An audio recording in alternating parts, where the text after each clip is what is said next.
이렇듯 일각에서는 암호화폐가 바보들의 금이라고도 하는데요. 안녕하세요 미저리들, FM 미주교육방송의 미주랑입니다. 클릭해주셔서 감사합니다. 오늘도 민감한 주제인데요. 과연 어디에 투자하는 것이 바람직한 것일까? 미래의 화폐, 암호화폐의 전망에 대해서 말씀드리기 전에 우선 화폐의 역사부터 짚고 넘어가겠습니다. 혹시 우리 멍청한 미저리분들은 금 본위제라고 들어보셨나요? 최초에 통화의 표준 단위는 금의 무게였고 금으로 거래가 시작되었습니다. 금은 운반의 불편과 도난, 거래의 불편함을 문제로 금 1온스당 35달러로 정하는 것에서 금 본위제가 시작되었습니다. 이때 화폐의 기준이 금인 이유는 지구 전체에 널리 퍼져 있고 썩거나 증발하지 않는 한정된 자원으로서 금이 쓰이는 곳이 많아 수요가 높기 때문인데요. 참고로 금은 초신성이 폭발할 때 생성되고 안타깝게도 미저리분들은 절대 금을 만들 수는 없습니다. 그런데 미국이 달러를 계속 찍어내면서 최근에는 금 1온스 가격이 1,800달러를 넘었는데요. 우리나라도 마찬가지였습니다. 제 기억으로 새콤달콤이 50원, 버스 요금이 200원인 시절이 있었고 더 이전 70년대에는 월급을 15,000원 정도 받았다고도 합니다.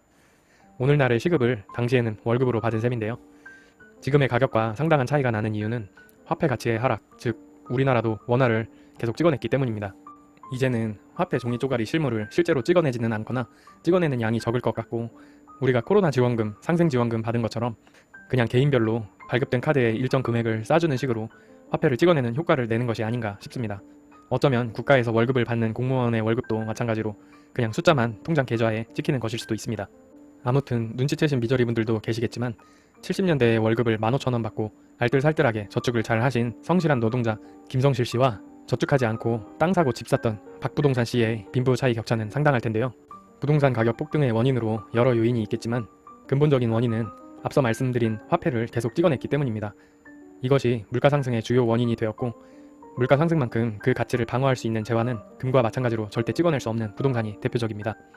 금과 부동산 같은 실물 자산은 돈을 아무리 찍어내도 찍어낸 만큼의 물가 상승률만큼 그 가치가 똑같이 오르기 마련인데요. 반면에 투자 상품으로서의 주식은 공부한다고 해서 되는 분야는 아닌 것 같다는 의견입니다. PER이 어떻고 PBR이 어떻고 ROE, PDR, 양봉, 음봉, 눌림목 다 필요 없는 말 같고요. 얼마 전 배달비 영상에서 찍었던 것처럼 진짜 상위 1% 아닌 이상 우리 미저리분들에게 해당 사항은 없어 보입니다. 사실 상위 1%라도 한번 잘못 판단하면 바로 나락가서 끝나는 분야이기 때문이죠. 주식 하셨던 분들 중에 왕년에 잘 안 나갔던 분들 계신가요?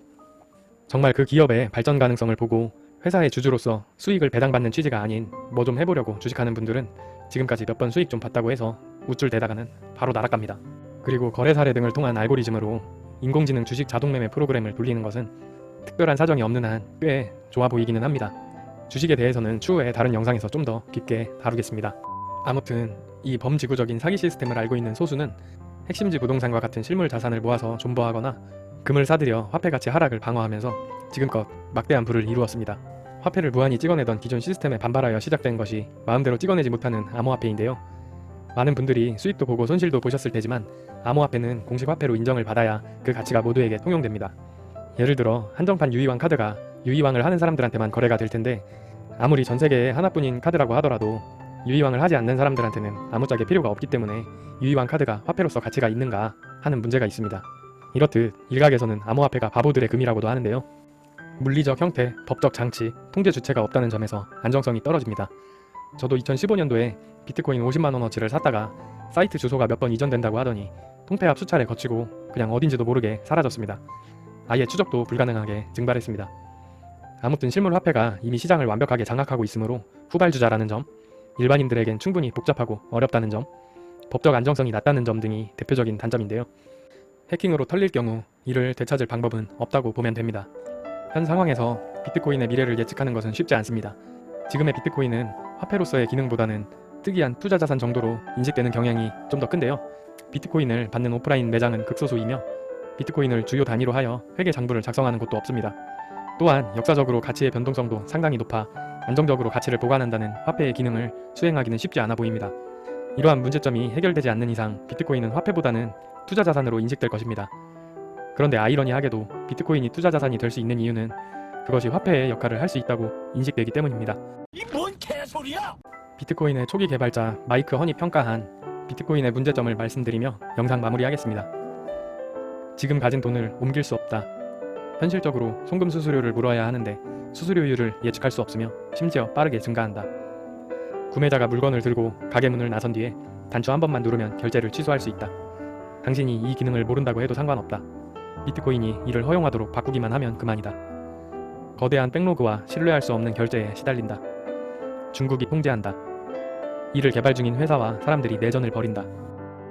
영상이 자신의 시각에 1이라도 도움이 되었다면 하단에 구독, 좋아요 부탁드리고요. 그럼 모두 부자 되세요. 아참, 근데 암호화폐에 이런 리스크를 안고 투자에 성공했을 경우 높은 리스크만큼의 막대한 부를 얻을 수 있는 거 아시죠? 그럼 구독, 좋아요 부탁드리고요. 꼭이요.